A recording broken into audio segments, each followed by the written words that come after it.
Good afternoon and welcome to East Lancashire Hospital's NHS Trust live event on nursing careers. My name is Madison Barker and I'm going to help coordinate the event for our presenters, Andrew Keevick, Karen Wrigley and Sahida Khanum. This event includes information on different career pathways available as a nurse and how to access them. Also a question and answer session with our professionals. Please use the question and answer function and we will do our best to answer the questions as we go along. This event is being recorded and will be available to view on our education website at a later date. So I will now hand you over to Andrew Keevy and he'll start the presentation. Thank you, Andrew. Thanks, Madison. Hello, good morning. My name's Andrew Keevy. I'm Placement Education Lead at East Lancs Hospitals. So part of my role is I'm responsible for the 550 student nurses that we have come into the Trust every year. I am a nurse by background. I'm actually a children's nurse, but we'll come to that in a little bit more detail a bit later on. So in terms of how do I become a nurse, and if Madison can go to the next slide. There's lots of different routes. It's changed a lot within the last few years. Traditionally, you had to do a 3-year degree course at the university that was 50% theory, 50% practice. We've now got 2 other different routes that people can follow to come into nursing. We have a 4-year registered degree nurse apprenticeship. And we also have a route, sorry, Madison, if you go back for a sec, that's actually a 2+2, where you do 2 years as a trainee nursing associate, and then you can do a 2-year top up to become a registered nurse. And with us today, we've got Karen Wrigley, and Karen manages my PEF team, and they're the team that we have in the Trust who support all our learners. And Saida, who was one of our trainee nursing associates, and she's now doing the top up to become a registered nurse. And when you're doing the 4-year RNDA program or the 2+2, it's 2 days a week in work, 1 day a week when you're at the university, and 2 days a week when you're on practice placement as a student.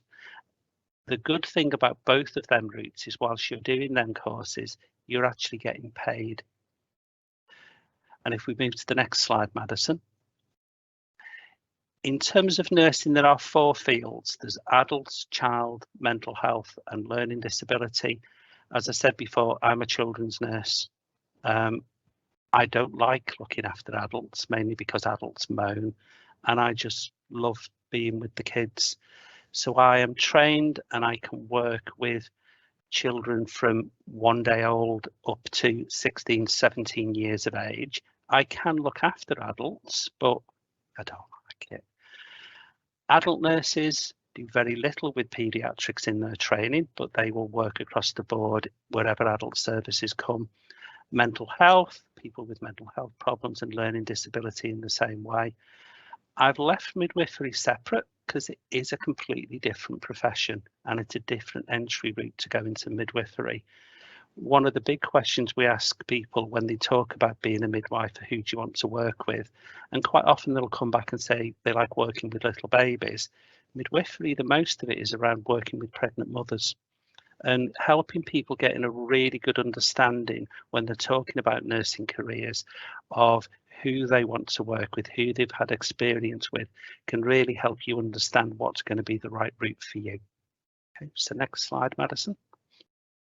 In terms of entry requirements, for the 3-year degree or the 4-year registered degree nurse apprenticeship, the entry requirements are our local university at UCLan.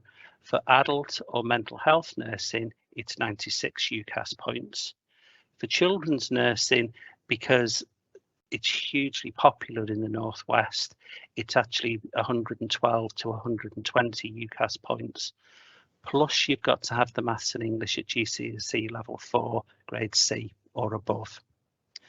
You can get in with some of the alternatives to A levels, so you can have the BTEC extended diplomas at merit across the board, or the BTEC diploma at distinctions. There can be the international baccalaureate, or you can use some of the cadet schemes and some of the other apprenticeships like the T levels that we're going to be introducing. They can form part of the entry routes as well. Then at the bottom, we've got the trainee nurse and associate program. So this was that 2+2 that we talked about before. To get on the nursing associate, we want a year's worth of care experience. Now, That's usually going to be as a healthcare assistant within the hospital, but that can be a whole other range of care experience as well. I interviewed a lady who was working as a hairdresser, and she hadn't applied to do a nursing at the university because she thought she wouldn't get in because she'd never worked in a hospital. But the amount of care that she could discuss that she'd put into cutting some of her clients' hair meant that I offered her a place on our programme, and she's then gone on and has been a really good nurse on the back of that. The key one, though, for the nursing associate is, like for the big degree programme, you've got to have the maths and English at GCSE level 4, grade C or above. That is your baseline entry level to lots of the degree programmes or programmes that are going to lead to registration as a nurse. Next slide, Madison. In terms of funding, on a 3-year degree, student nurses, midwives have to pay tuition fees, so that's currently £9,250. Student nurses and student midwives, though, do receive an NHS bursary. They can receive up to £3,643 a year. If you go on to the 4-year RNDA or the 2+2 programme, the tuition fees are paid by the apprenticeship levy, and you will either get paid as a Band 2 or a Band 3 healthcare assistant whilst you're training. So you're probably thinking, well, how much that's going to equate to, and that's on the next slide, I think. So A is the level of that a healthcare assistant, level 2, would get paid. B is what a newly qualified nurse gets paid, it's 24,907. C is what an NHS manager can get paid, ward manager, matron, that sort of level. Nursing pay, if you're going on, you're looking at chief nurse level, you're talking about £90,000 or £100,000.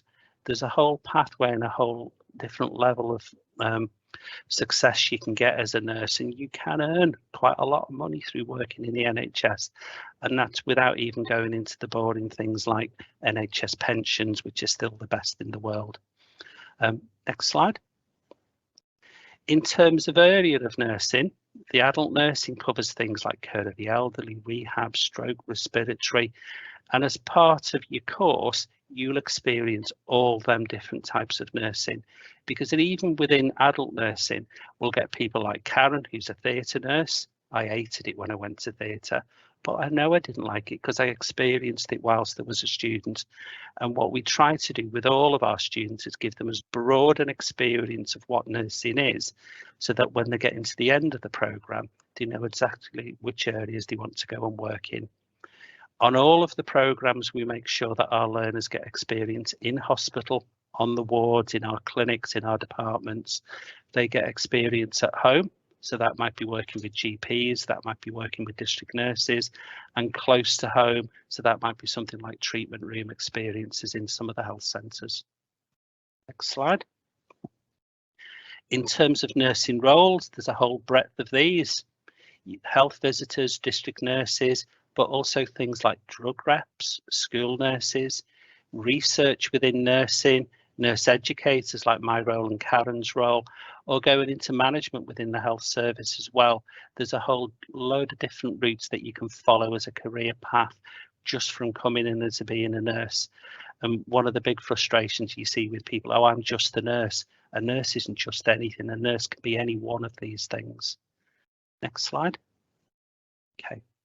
So what are the essential skills to being a nurse? We have our 6 C's. So we want nurses to be caring, to be compassionate, to be able to show courage, have good communication skills, be competent and have commitment. Next slide.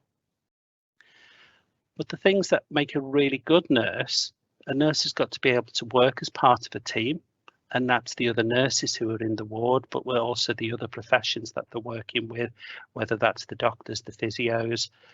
They've got to have really good communication skills, and they've got to have the ability to problem solve. So next slide. In terms of teamwork, this is just a short list of all the different people that we work with. At the bottom of that list, you'll see parents and family.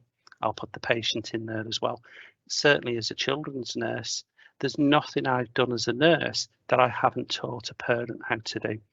because quite often these are things that the parents are going to have to do when the kids are at home. So your communication skills and your work with that family are absolutely central to that relationship that you have with them. Next slide. Communication skills. You have to think about how you communicate things to people. One of the things that I do when I do some teaching sessions about fractures, and we're thinking about how you'd explain different bone types and fractures to a child, I use chocolate bars. If I'm trying to explain what a child's fracture looks like, we'll have something like a curly whirly and we'll hit it with a hammer and it'll bend, it won't break. If we're doing an adult's bone, we'll have a dime bar and that'll just give us a simple fracture and it'll snap. If I'm then trying to explain what an older person's bone is, we'll have a crunchy. And when we break it and it splinters, we get all sorts of bits going everywhere. That looks very much like what an older person's fracture looks like. But also, if you look at a crunchy, the structure of a crunchy inside where you have the honeycomb is actually very like what the structure of a bone is like. So it gives you a really simple way and a visual way to then bring in some of the complex concepts that you're talking about when you're doing some teaching with our students, but doing it in a way that they're going to remember, but also doing it in a way that if you're trying to explain something to a child, that they understand as well. So next slide.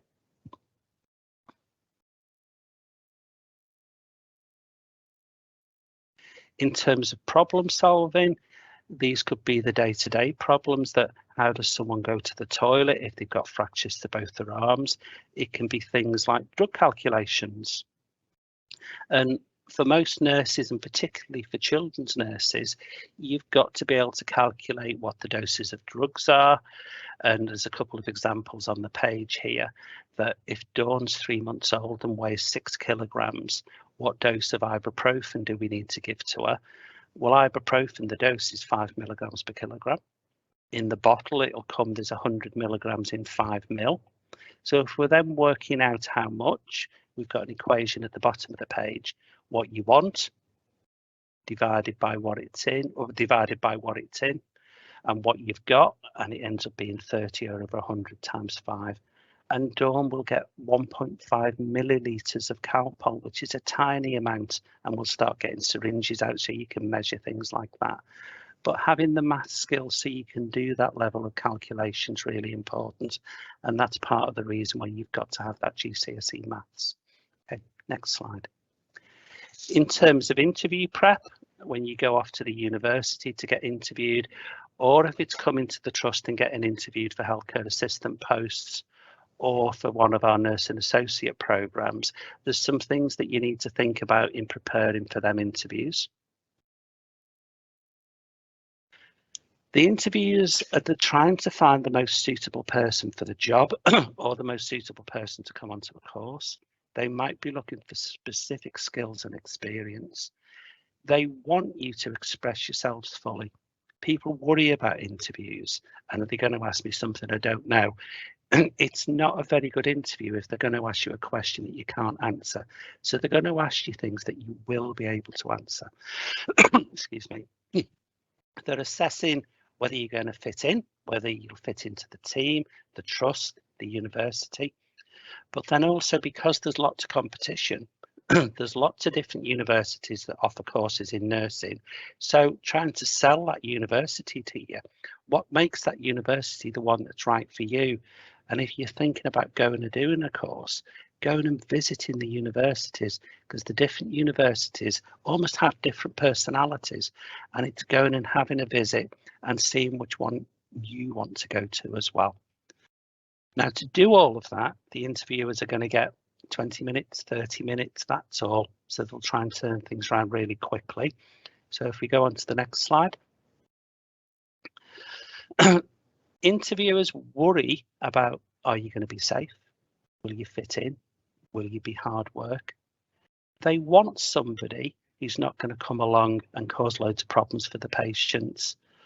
They want someone who's sensible, is normal. And by normal, that doesn't mean you can't be different, but someone who's not going to come and upset the team. but they want someone who's also won't be hard work. They don't want someone who's going to be coming to them every 5 minutes. They want someone who can show that they've got a bit of common sense, that they've got the confidence to try and do things themselves. So next slide. In terms of applications, have a really good think, and we've talked before about the different types of nurses, the adult, the child, the mental health, the learning disability. Having a think about what influences your choice. One of the things they'll often ask is, why do you want to be a nurse? And people really struggle to answer that as a question. Oh, because my auntie's a nurse, is a rubbish answer. That was maybe why your auntie wanted to do it, but why do you want to be a nurse? See what you can do to find out as much as you can about the course. As I said before, trying to attend open days and thinking about what relevant experience you've had. If you've been a healthcare assistant, fabulous. But if you're a mum and you've got a family, you've got loads of care experience. We have lots of people now who have care experience looking after relatives. You know, when I was young, we used to do lots of babysitting. I know we don't do things like that nowadays as much, but all of that can be relevant experience when you're thinking about coming on the course. The other thing to do is have a think about what makes you unique. Why would you be a really good candidate for the course? And when people ask you this sort of question, people really struggle to answer it. So take some time before the interview, having a think about and writing it down. What makes you a good candidate? Because if you took the time to think about it, you took the time to write it down, when they ask you that question, it'll make it much easier for you to answer it. Okay, next question, next slide. So we've talked about things to do before you apply. Think about the statements, and you'll have to write a personal statement where they'll want to know a little bit about you. And certainly before you go for the interview, reread your personal statement. If you put in your personal statement that you do mountain climbing in the Himalayas, they might ask you about it. So just remind yourself of what you've said.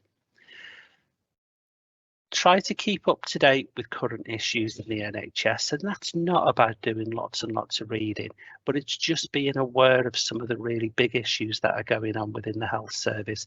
COVID is a huge example of that at the moment, because it's completely changed the way we're delivering all the work that we've done, and all the things that you've had to do within college, like wearing masks, social distancing. What sort of impact do you think that's had on us working within a hospital? Have a think about some of the questions that you want to ask. At the end of the interview, if you say, is there anything you want to ask that person, you go, oh no, I don't think there's anything else.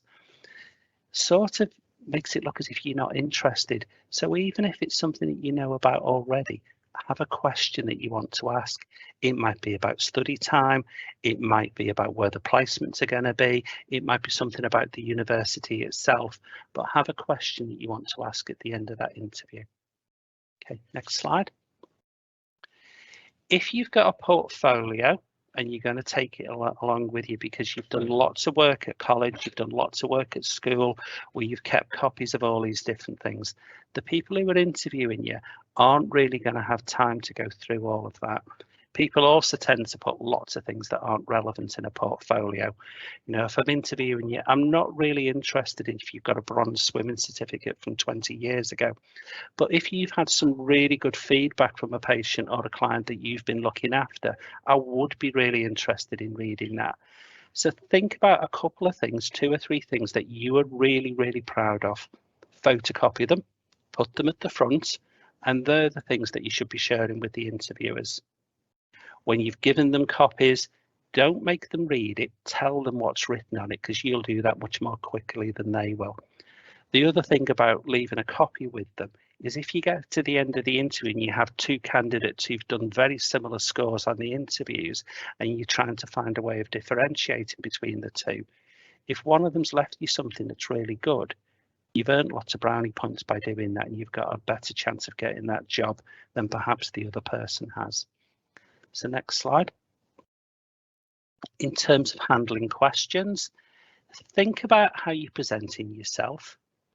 You want to look professional. That doesn't mean you've got to go wearing a suit, but it also doesn't mean wearing the sparkly dress that you wore when you went out to a nightclub the weekend before. If you're interviewed in the winter and you've got your coat on, Take your coat off before you sit down, because otherwise it looks like you're not going to stay. Find yourself a really comfortable sitting position where you can see the interviewers and they can see you. People talk about having an open body posture. You can cross your legs if you're more comfortable with your legs crossed. Cross your legs, because if you're comfortable, you'll do a better performance at interview. And try to smile. I know it can be really hard in an interview, but try and look as if you're there and you're happy to be there. Allow yourself time to think when they're asking questions. You are allowed to seek clarification. You are allowed to say, would you like me to continue when you've been asked the question? Or if you're not quite sure, can you rephrase that for me? You can ask things like, would you mind repeating a question? And particularly if they've asked you a question and you've completely gone off on a tangent, you're over the hills, you're far away, you've lost track of what you were saying, just saying to them, would you mind repeating the question for me? Gives you a really simple way of focusing on your answer. And watch the people who are interviewing you. Whilst you're saying the right things, they'll be nodding without thinking about it. When they think they've said enough, you'll be able to tell by just looking at them. The interviewers want you to answer the questions. So if they have to rephrase, they have to ask you it again, they won't mind in the slightest. They know that the people who are coming for an interview are going to be nervous, and they're going to do everything they can to put you at your ease and allow you to express yourself fully. Okay, next slide. Some of the universities now, rather than doing straight interviews where they're going to ask you 6 different questions, will now do multiple mini interviews where they'll have different stations where they might do the DBS checks, the ID checks. They might ask you the warm-up question. They might do something like show you a slide. And some of the universities we work with, the slide might be showing an older person who's sat on a bench on their own, and then just asking, what do you think about this situation, and just seeing what you see. And they're looking for them 6 C's, that the caring. So does the person look lonely? Do they look like they might want someone to talk to? Do they look as if they're really happy just sitting there on their own looking out over the sea? There's lots of different answers. There isn't one right answer, and there's lots of different things you can see. They'll ask a question that relates to professional conduct. That might be thinking about how people use social media and all the implications that in a professional setting. They might ask a question that relates specifically to children, if it's children's nursing, midwifery, or adult nursing.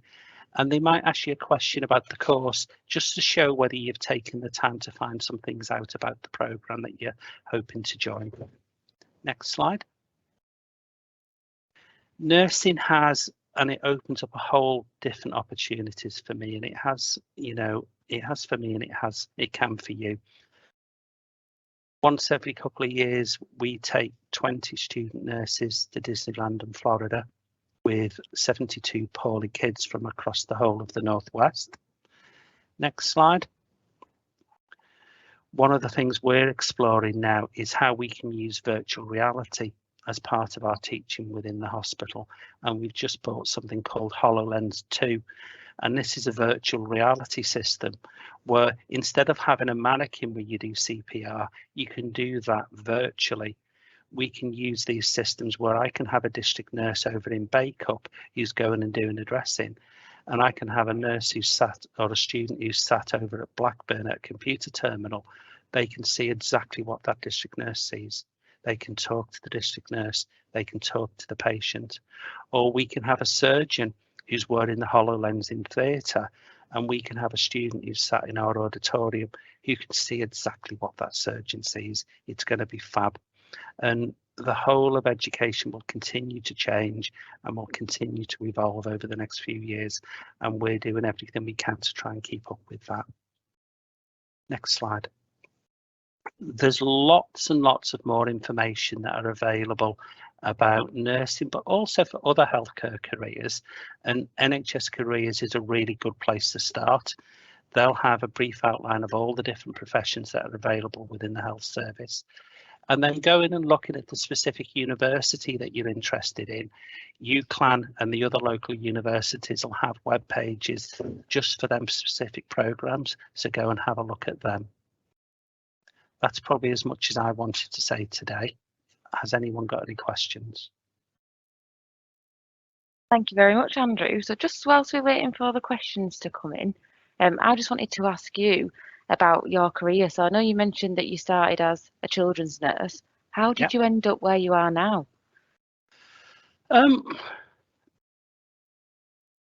I probably came into nursing in a quite strange route because I'd got a degree in biology and chemistry. Oh, Because I thought that was the route I was going to follow originally. But I got involved working within mental health and working in mental health care homes. And I started doing my nursing thinking I would become a mental health nurse, but actually hated my mental health placement. And then went on my children's placement and loved it. It was just fabulous. And that was what I wanted to be. And at the time, we had the ability to swap. So I swapped, did my children's nursing, then I went and worked at the children's hospitals in Manchester. So I worked on the burns unit, I worked on orthopedics, I worked on the respiratory unit. And then because I was really interested in working with our students, I developed and I was a mentor. So I'd be the assessor for the students when they came on placement. And then when the trust started to develop roles that would support the students across the trust, I moved into that. And then I moved house and I moved out towards Rottenstall, and going into Manchester every day was an absolute pain in the bum. So when a similar job became available up at Blackburn, I applied for that. And then I've been at East Lancs for the last 12 years, working with our students, building up and working with our PEF team.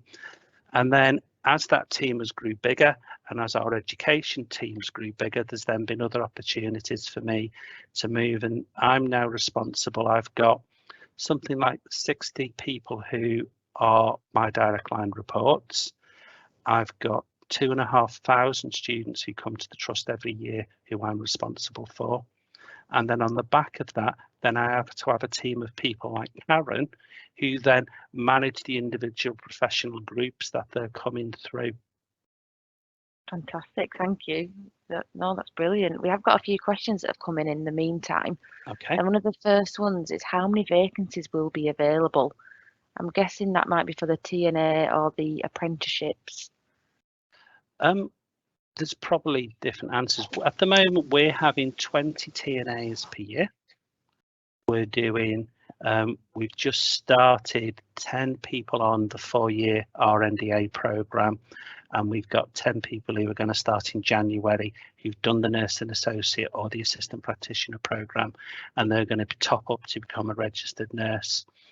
I anticipate in the next couple of years, the numbers that we have going through that are going to increase, and we'll have more students who are training by them routes and less students who are training through the traditional routes at the university.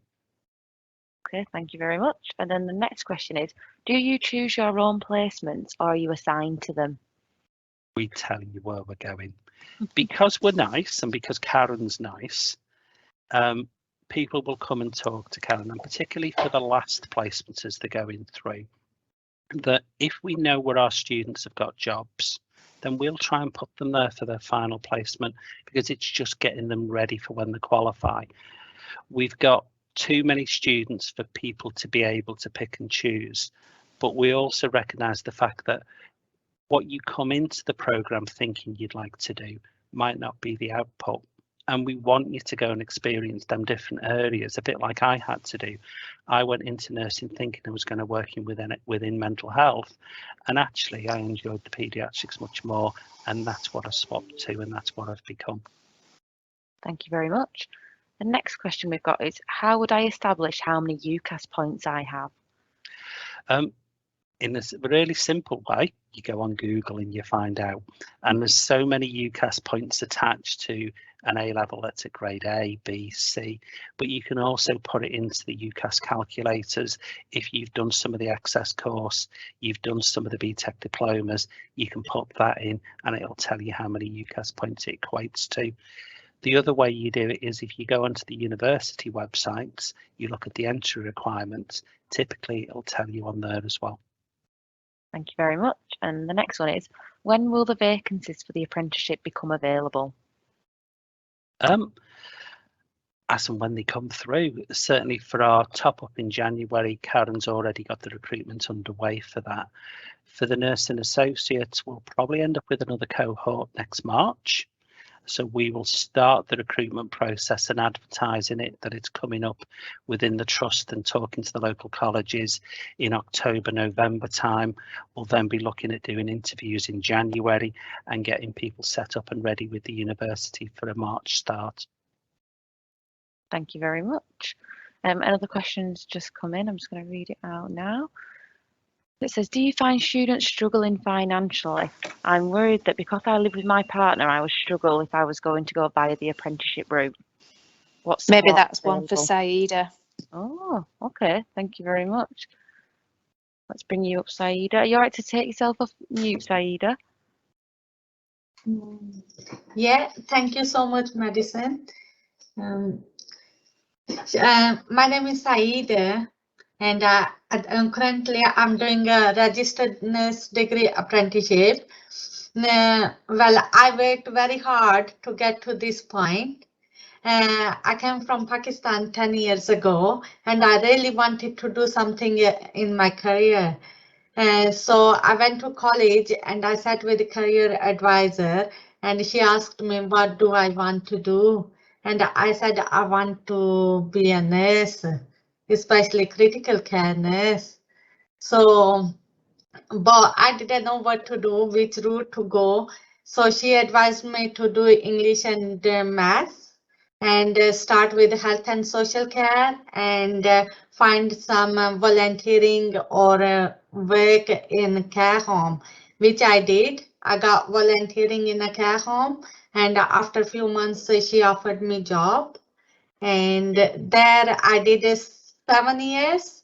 There I completed my health and social care level 1, 2, 3, and 5.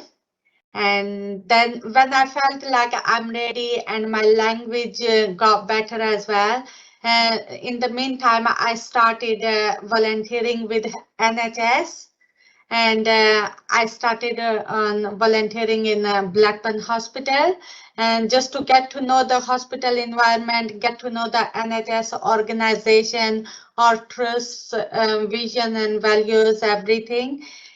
Because this is completely different to care home. Then when I felt like I'm ready, then I applied for healthcare assistant job, and I got HCA job in head and neck and urology ward. There I learned all the essential skills, and I picked up whatever I can, and just to get myself ready to for my nursing career. And then I applied for a training nursing associate course because I really wanted to do through apprenticeship. One of the reason was financially, like somebody asked the question, because I couldn't afford not working and going to university full time, and because I really want to support my son for his medicine degree in the future. So I think this one was the best idea I chose. And secondly, because I'm very practical person, I learn more like visually with the experience. So this route is very good for me. So I got training nursing associate program, which I qualified a nursing associate. And I went through a really hard time as well. It was difficult sometime because of managing home life, work life, and especially university life as well. And top of that, English is my second language, so doing all the university assignments and all that. And I worked very hard. I got support from everywhere, and I got support from university lecturers.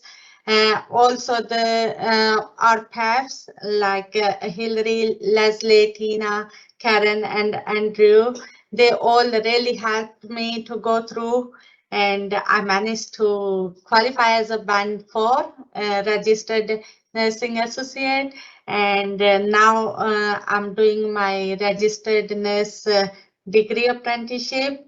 to get to my dream career. So hopefully I'm the last step towards my dream career. So Wow, thank you so much, Saida. What a journey. I know it was really long, but because I wanted to learn from the basic rather than like stepping into straight nursing, I didn't want to do that. So that's why I learned all the essential skills, like basically communication skills, what is caring, how to look after patients, rather than doing nursing skills. So I think this is the best route I chose. And because in this program, we had a variety of placements. We went to community, we went to like mental health team, children nursing, learning disability, and we also had experience in medicine, surgical, and specialities like critical care, acute medicine. So that gave me really good like knowledge, and I know where I want to be in hopefully next year. Thank you very much, Saida. I'm going to come to Karen next, if that's okay. So Karen, Saida mentioned you during her journey and how much you've supported her. Please, would you tell us a little bit about your role and what you do with the students? Because lots of people probably don't even realise it exists. Absolutely. So I'm Karen. I'm the lead PEF for East Lancs. I work with Andrew and the rest of the PEF team. So predominantly our role is kind of a pastoral sort of role. So we make sure that you are well supported while you're out on placement. And we also make sure that the quality of the placement is up to a standard where you are receiving a really good learning environment, and that enables you to pass or be able to pass the proficiencies that are needed for the course and the course requirements. So a lot of our time is taken up with visiting students out on placement, which is why we all wear a uniform, and so that we can come out onto the wards. We do a lot of help with any clinical skills that are missing from areas at the university. So with the COVID situation, a lot of the students weren't able to do any of the skills in the labs. So the team took on and we did a lot of the clinical skills that they needed to pass the course. We do work in collaboration with the university to allocate placements, and the reason that we do them is that we can see where they've been. We have previously we have a really good breadth of knowledge of the areas and the staffing and the managers and that sort of thing. And I think being within the hospital itself is a lot better to allocate placements than somebody that's maybe doesn't really know the hospital as such and the staffing and that sort and the pressures that are on the hospital. So a lot of our work is around placements and just supporting while you're on, because sometimes when students go out on placement, what they think it's going to be like on placement is sometimes very different than what the actual reality of working is, especially alongside a quite hard academic course as well.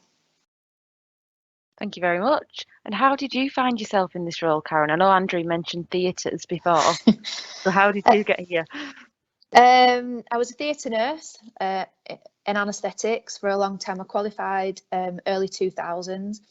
I was always I was a mentor, did my mentorship qualification quite early on. I enjoyed having students, used to look after the cadets in theatres as well. And a job came up and I missed applying for it, but the person that applied I worked with gave backward and she was moving away, and I jumped in quickly, and I took it on a year contract just to see if I liked it. That was 7 years ago now. So yeah, so I got in. So at the time it was just Andrew and I and Fran Claire, who used to work with us. But the numbers of students were quite a lot smaller then, and now we've increased significantly our student numbers. The team has then had to increase, so there's a lot more of us now. Thank you very much. That was meant to be. It was. Okay, well, we haven't had any more questions come in, so that brings us to the end of our event. So thank you very much, everybody, for taking the time out. It's really appreciated. Thank you. Thanks a lot, Madison. Bye-bye. Bye.